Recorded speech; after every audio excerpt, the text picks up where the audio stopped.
Hi, everyone. Thanks for joining us today. My name is Dave Yuster. I am president of the Managed Service Provider Association of America. We are joined today by Derek Odiorn from iFlock Security Consulting, who is going to give us some insight about iFlock, what they are, who they are. Derek, thanks for joining us today. Yeah, glad to be here. So you are the president of iFlock Security Consulting. Tell us a bit about yourself and what iFlock is all about. Yeah, absolutely. So I started my IT career back in the famous Y2K. So those of you who are old enough to remember that, it was a thing and it was a big deal back then. But I started my IT career back then and spent, decades in the IT world. And I spent the majority of my career at a financial services company doing PCI compliance work, specifically penetration testing. And so from there, I garnered a love for cybersecurity and gained some knowledge. And I started consulting on my own from that, and primarily doing penetration testing. And we can talk about exactly what that is in a little bit. But from there, I started iFlock Security Consulting as a business and brought in some help from the technical side as we continue to grow. And so even though our bread and butter is penetration testing, we are a full service cybersecurity firm, as opposed to an IT firm. And we can go into the differences between the two. But that's kind of where we got to, and where we're at today, offering a full suite of services, including MSSP services, to fully outsource your cybersecurity needs. Great. So you mentioned Y2K there. I remember the days of Y2K. That's a long time ago. Being involved in the whole Y2K era to where we are now, what have you seen that has been a significant change in the technology world as well as the business world?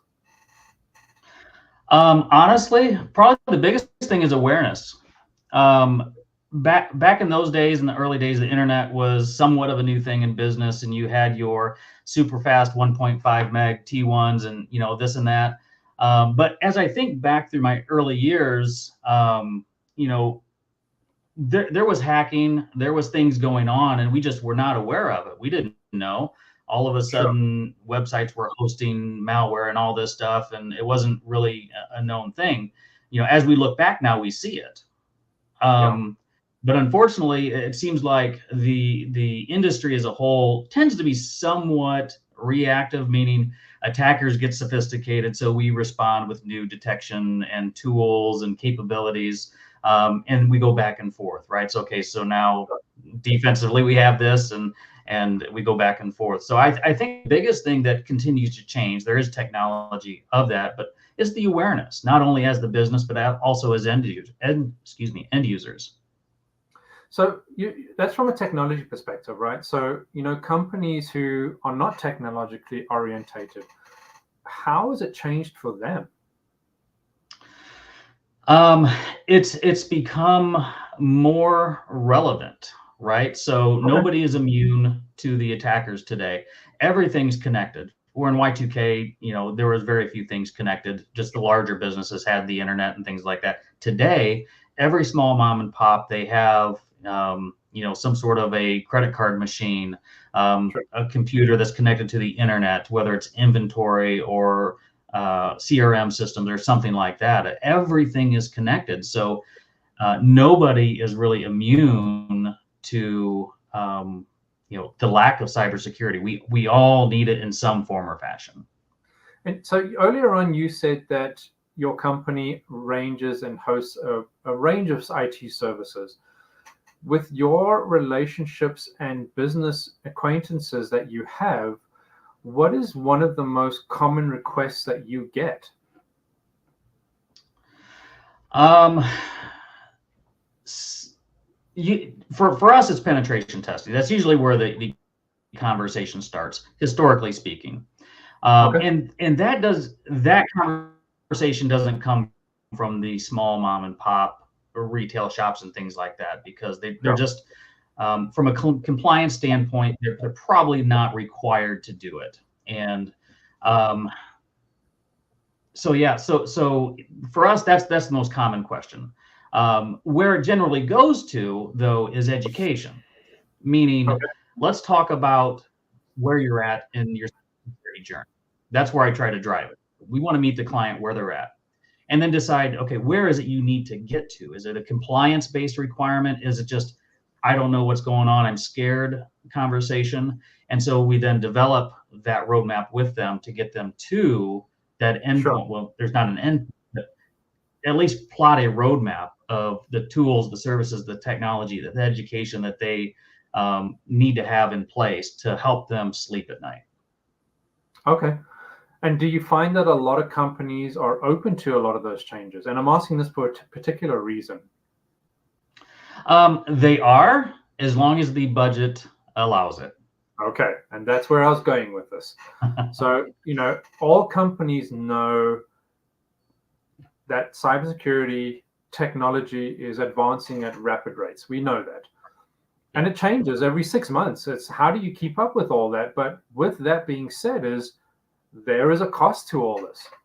And there is a cost that companies have to budget for.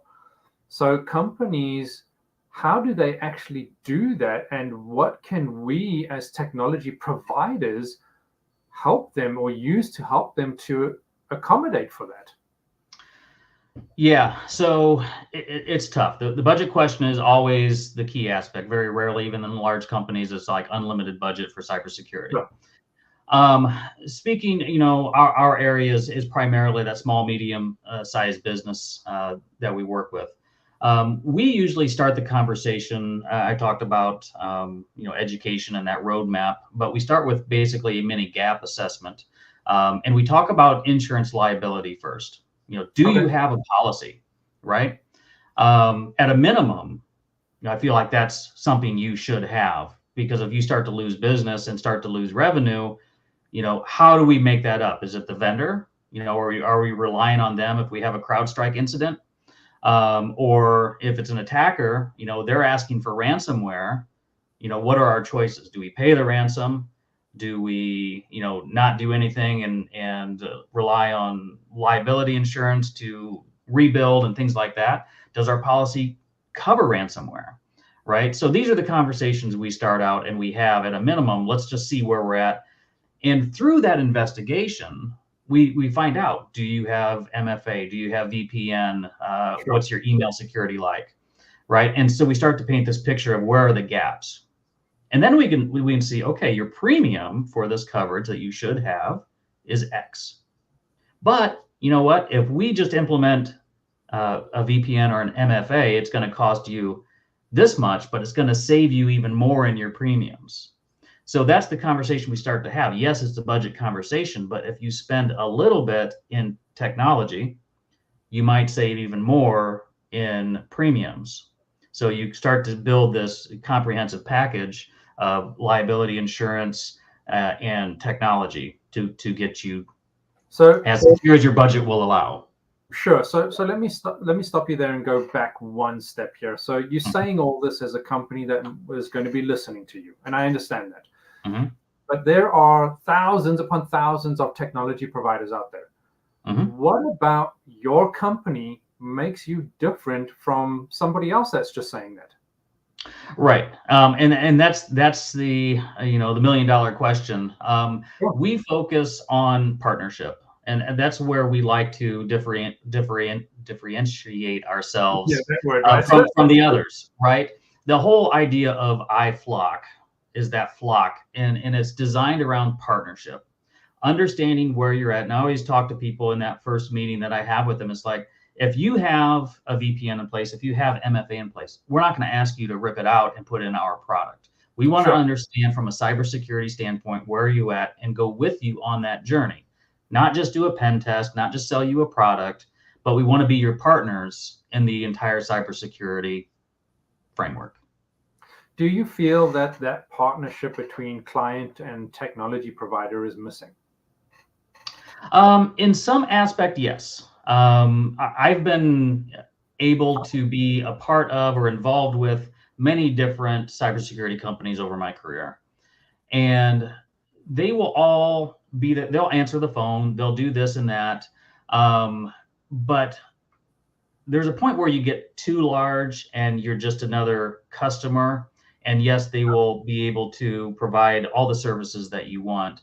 But being able to pick up the phone and talk to the president or talk to a specific person, that's where us being small and agile, yet having all of the experience of those larger companies, I think differentiates us from the others. So by saying that, I'm assuming, and please correct me if I'm wrong here, but I'm assuming that you have those relationships with your clients. Yes. Okay. And where does iFlock operate? I know your region, but are you an international based company? Although we have done international work, we are primarily U.S. based, and we've worked all across the country. Okay. Yeah, so we get around. Oh, that's awesome, that, right? From you mentioned penetration testing a little bit, and we're running up on time, so I'm going to go over this very quickly. Sure. You mentioned penetration testing. There's a lot of regulations and a lot of companies that have to comply with that. At a very high level, what is the benefit of doing that?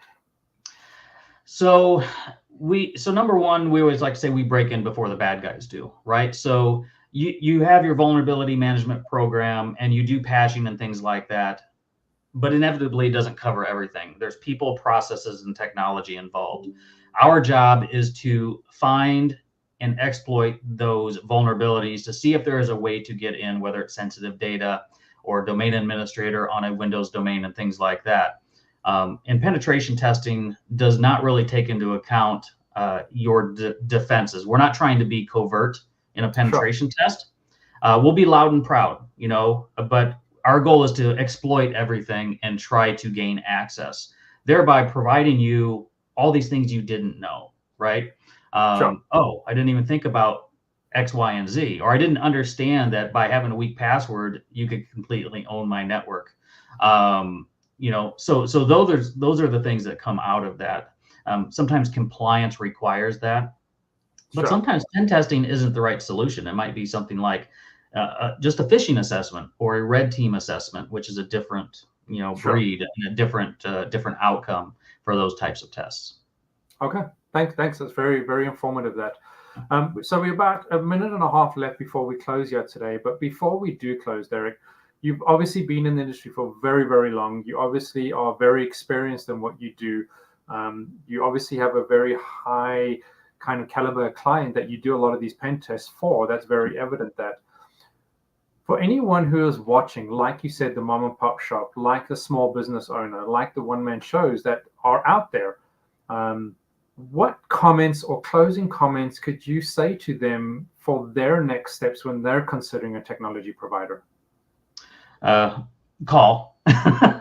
Number one, we do want to talk to you, and that comes from a position that, number one, it does apply to you, right? Sure. Cybersecurity is a need for everyone, but the same product and or package or service, whatever, does not apply to everyone. So again, we want to make sure that we're providing you the right service, the right package, the right tools for your organization, not just whatever it is we pick off the shelf and say, here, please buy this. So yes, the biggest thing is, call. Let's have that conversation. All right. Thanks, Derek. That's some really valuable advice. So anyone who's watching now and to our visitors, Derek Odiorn, iFlock Security Consulting. He's the president. He owns a company. I've spoken to Derek a few times. Great guy to speak with. Very, very knowledgeable. So if you have any questions, please reach out to them. Their website is below. If you want to just find out more about what they do, please go to the website, have a look, and reach out. Derek, thank you so much for this time. It's been such a pleasure having you, and I'm sure we're going to be speaking more. Absolutely. I appreciate the time. No problem. You have a fantastic day. All right. Thanks, Dave. Bye. Thanks. Bye.